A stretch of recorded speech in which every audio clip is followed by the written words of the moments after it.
Bienvenue à tous et à toutes, l'invité du jour, c'est maintenant. Aujourd'hui, nous plongeons au cœur de la créativité et du talent gabonais en mettant en lumière une initiative unique dans notre pays. Imaginez des jeunes passionnés, des étoffes qui prennent vie et un défilé qui révèle les designers de demain.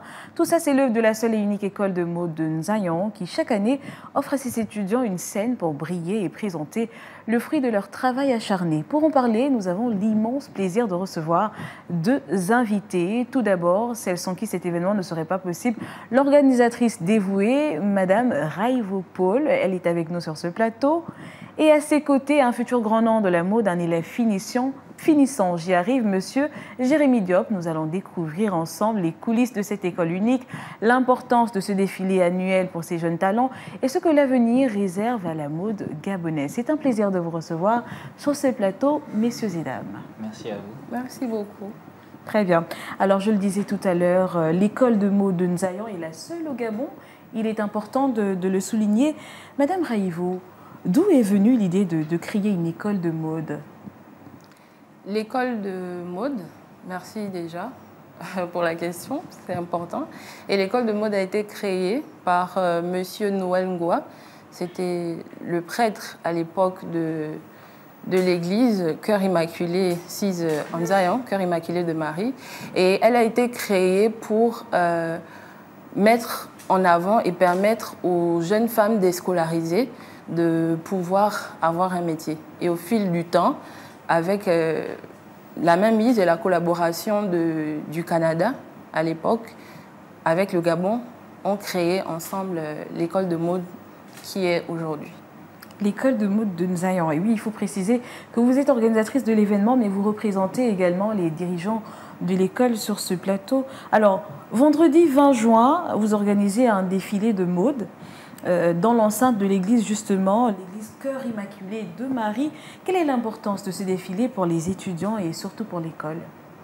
L'importance pour les étudiants, d'abord, c'est qu'ils soient en immersion directe et voilà, dès la première année, donc pour les classes les plus basses, comme la plus grande classe qui est la 3e année design. Et pour l'école, c'est de pouvoir voir en fin d'année tout ce qu'elle a pu donner comme savoir à tous ces élèves-là. Très bien. Donc, c'est plonger les élèves, c'est comme une immersion, c'est pour qu'ils voient réellement comment ça se passe au quotidien, que ce soit plus juste des leçons, mais qu'ils vivent réellement la chose. Qu'ils vivent réellement la chose. Effectivement. Alors, Monsieur Diop, je me tourne vers vous cette fois. On est quand même curieux de savoir comment est née cette passion pour la mode. Est-ce que ça part d'un événement particulier? Est-ce que c'est depuis votre tendre enfance? Dites-nous tout, on veut tout savoir. Alors, ça commence avec les poupées de ma nièce. Je vais dire ça comme ça. Donc, c'est depuis tout petit que j'ai cette passion-là. Je me souviens, quand j'allais à l'école, j'aimais énormément regarder les vitrines des magasins de vêtements. J'adorais savoir les mannequins habillés et tout. J'aimais énormément ça. Et j'ai commencé à, disons-le concrètement, jouer avec les poupées de ma nièce. Peut-être pas comme elle le faisait, mais moi, je les habillais. Je ne savais pas forcément coudre, mais je déchirais 2-3 vêtements. Et vraiment, j'aimais énormément ça. Et au fil du temps, j'ai grandi avec cette passion et j'avais que cette idée en tête. Quand je serai grand, je vais être styliste. C'était clair, c'était net, en dépit de la vie de mes parents, parce que ce n'est pas quelque chose qui fait l'unanimité, malheureusement, surtout quand on est un homme. On connaît un peu les préjugés qu'il y a derrière. Donc, je suis allé vraiment contre beaucoup d'avis qui n'étaient pas favorables à ma personne vis-à-vis de mon rêve. Et aujourd'hui, j'en suis là. Vous avez décidé de mettre en avant la passion, de braver tout ce qu'on a pu vous dire ou tout comment les gens ont pu prendre la chose. Vous avez dit, c'est ma passion, je fonce. Très bien. Alors, Madame Raivo, quels sont les principaux défis que vous rencontrez pour l'organisation de l'événement? Hormis les défis, est-ce qu'il y a également vous avez également des grandes satisfactions? Le premier défi que nous rencontrons en tant qu'organisateurs, ce sont les finances.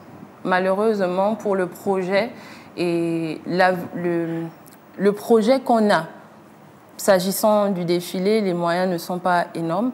Donc, le premier défi, c'est qu'on n'a pas d'accompagnement et qu'on fait avec les moyens de bord. Mais on y arrive quand même. Et La plus grande satisfaction, comme je disais, pour nous, c'est de voir ces élèves sortants et ceux encore à l'intérieur en immersion et de voir toutes les productions qu'ils peuvent réaliser en tant qu'élèves.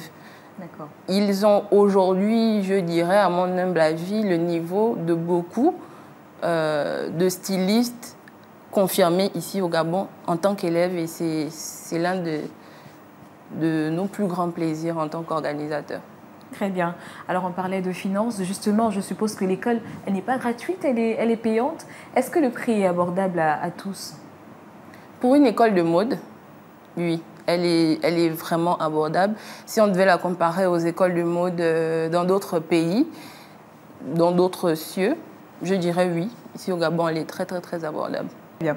Alors, et puis, il y a la question que tout le monde se pose. Hein. Est-ce qu'on peut réellement vivre de la mode au Gabon? Pour parler plus simplement, est-ce que la mode paye au Gabon? La mode paye au Gabon si nous sommes astucieux, si nous sommes travailleurs, si nous faisons l'effort. Parce que ce qui est clair, c'est que rien ne se gagne facilement, rien ne s'acquiert avec facilité. Tous les secteurs qui sont ceux qui sont aujourd'hui ne l'ont pas été aussi facilement. Donc, il faudra y mettre du sien en tant que jeune, en tant qu'acteur de la mode, mettre du sien, trouver des stratégies naturellement pour pouvoir bénéficier des sous colossaux qu'il y a derrière lui. La mode a beaucoup d'argent. Très bien. Alors, Monsieur Diop, pour revenir au défilé, est-ce que vous pouvez nous parler de la collection que vous allez présenter cette année? Quelle est votre inspiration et quel message est-ce que vous souhaitez transmettre justement à travers votre collection? D'accord. Ma collection est inspirée de 2 décennies que j'aime énormément, qui sont les années 80 et les années 90. J'étais d'abord parti à la base pour m'inspirer de looks de séries que j'aimais, même si je ne suis pas né dans les années 80. Je suis né à la fin des années 90, donc malheureusement, toutes ces périodes-là, je ne l'ai pas connues. Je ne l'ai connu qu'au travers du cinéma et de la musique aussi. Donc, il y a énormément de séries de ces époques-là que j'aime.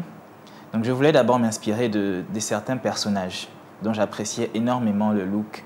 Mais une idée m'est venue. À la maison, j'ai trouvé énormément de photos d'époque. Et j'ai commencé à feuilleter ces photos et l'inspiration, la véritable inspiration, je dirais, de ma collection est vraiment partie de là. Donc, je me suis inspiré des membres de ma propre famille pour bâtir les looks de ma collection. Et ma collection s'intitule Souvenirs. Souvenirs. Voilà. Ah, oh, ça donne, tout de suite, on repart dans le passé. Quand on entend Souvenirs, on repart dans le passé. Oui. Peut-être du noir et blanc, qui sait. On verra bien. Alors, et quel conseil est-ce que vous donneriez aux jeunes qui rêvent de faire comme vous, qui veulent se lancer dans la mode, mais qui n'osent pas, de peur d'avoir des préjugés, comme vous avez souligné d'ailleurs tout à l'heure? Je vais d'abord commencer en disant que ce n'est pas parce qu'on fait des études classiques, ce que j'entends par des études classiques, c'est-à-dire le primaire, le secondaire, etc., qu'à la fin de tout ça, diplôme en main, on est garanti d'avoir un travail à la clé. Il va falloir se battre d'arrache-pied, écrire de nombreuses lettres de comment on les appelle, lettres de motivation et tout, des recherches d'emploi. Il va falloir se battre pour trouver cet emploi. C'est la même chose avec notre secteur. Sauf que le nôtre, il nous offre un avantage, c'est qu'en sortant de l'école, en étant diplômé, avec tout ce qu'on a comme connaissance et comme savoir, on peut commencer à notre compte. Les professeurs à l'école n'arrêtent pas de nous dire que le métier qu'on pratique, le métier qu'on fait, on ne peut pas ne pas avoir d'argent. Il y a toujours des gens qui auront besoin de se vêtir.